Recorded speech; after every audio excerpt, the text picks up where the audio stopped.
من سلسلة تعليم الكروشيه للمبتدئين تاني حلقة معانا. تعالوا نشوف مسكة الإبرة ازاي وازاي هنعمل السلسلة. زي ما اتفقنا يكون الخيط سميك مع إبرة رقم 5 علشان تقدري تشوفي السلسلة وتقدري كمان تتحكمي في الخيط. أول حاجة في كذا ماسكة للإبرة. ساعات ممكن نمسكها كده زي كأنك ماسكة سكينة، وكمان في ناس بتمسكها بالطريقة دي كأنها ماسكة قلم. وطبعا الطريقتين صح، بس الأريح ليكي والأريح لشغلك هي ايه؟ انتي هتجربي الاتنين وتشوفي انتي مرتاحة في ايه.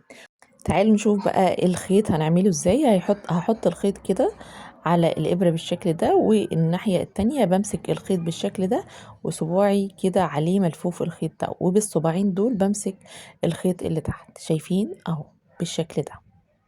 وبعد كده هبدأ ألوي كده الإبرة بحيث ان انا كده بصوا عملت ايه في الخيط بالشكل ده. يعني تعالوا مرة كمان اهو الخيط جاي كده، اروح انا عاملة كده بالظبط. تمام، اتكون لي الحلقة دي على الإبرة.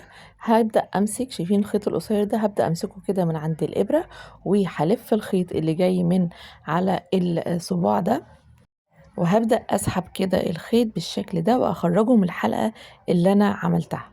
ودي كده أول سلسلة معايا. هعملها تاني.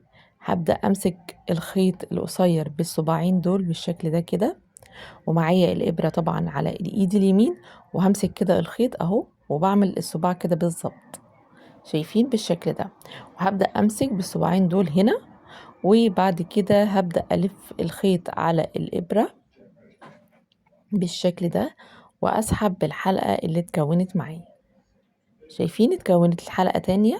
هبدأ أشتغل بنفس الفكرة دي، وكده أنا عملت سلسلة، وهبدأ أكرر الشكل والعملية بنفس الطريقة، ويبقى كده عملنا السلسلة. تبدأي تدربي نفسك عليها بالخيط اللي معاكي.